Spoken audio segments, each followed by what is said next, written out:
Chinese state media have accused the U.S. of driving the world to war as fears of World War III have heightened. Tensions around the world have intensified over recent months following the outbreak of the deadly COVID-19 pandemic. Now Beijing has branded American leaders maniacs and condemned their harsh stance towards China.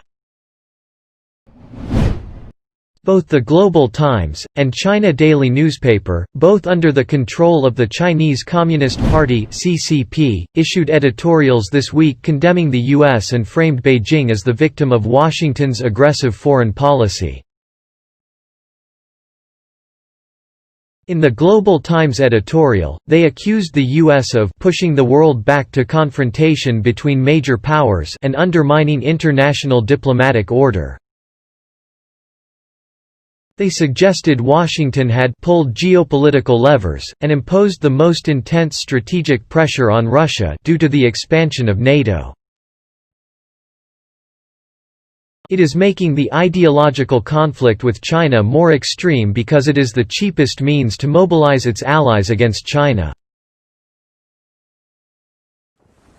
It supports all countries that have territorial disputes with China, incites them to adopt a hard-line approach toward China, and smears China's foreign cooperation to overthrow the world order. It aims to worsen China's external environment and make people in other countries less willing to cooperate with China. The article claimed the U.S. was forcing other nations to take sides against the communist nation, and said the geopolitical maniacs in Washington are ending a long period of peace since the Cold War. It said, "We are likely to enter a new era with more hatred, and the menace of war. The U.S. political elite behind such changes are bound to be shamed by history." In the editorial published in China Daily, it accused the «bratish behavior» of the U.S., and said they are «stubbornly» clinging to unilateralism. It read, "The current U.S. administration's penchant for unilateralism, and frequent withdrawal from international agreements have had negative impacts on global stability."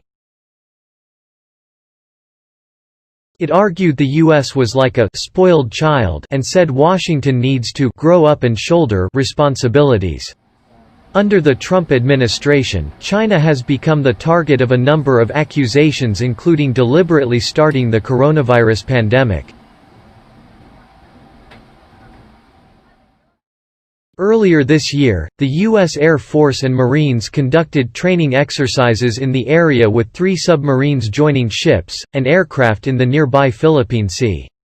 The actions were thought to be a reaction to Chinese harassment of ships drilling for resources in nearby waters. In April, 3 U.S. ships joined the Royal Australian Navy frigate HMAS Parramatta, and sailed to the region to demonstrate a commitment to keeping the sea open. The U.S. conducted drills near the Paracel Islands on Saturday as forces attempt to illustrate Washington's growing force in the South China Sea.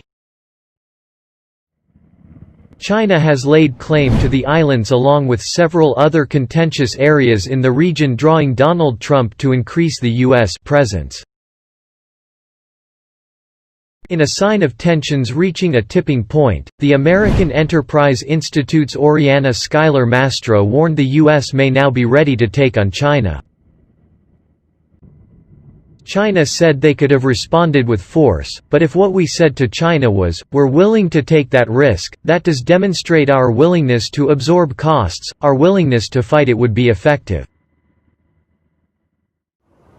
Pentagon officials used a long-range B-52 Stratofortress bomber which can carry convention and nuclear weapons to accompany 2 aircraft carriers in drills on Saturday. This is just the latest in an attempt to stop China growing its presence in the region. As well as showcasing Washington's strength to Beijing, the show of force was also intended to show allies the U.S. was still the leading power. A source told the Washington Examiner, They might think if they fail to construct good relationship with the US, who wants to protect allies in the region from China, it would not good for their national interest. But it does not seem to be simple question of whether allies will be reassured that the US will protect them or not. Florida's Congressman, Ted Yoho claimed China still could not match America's military power.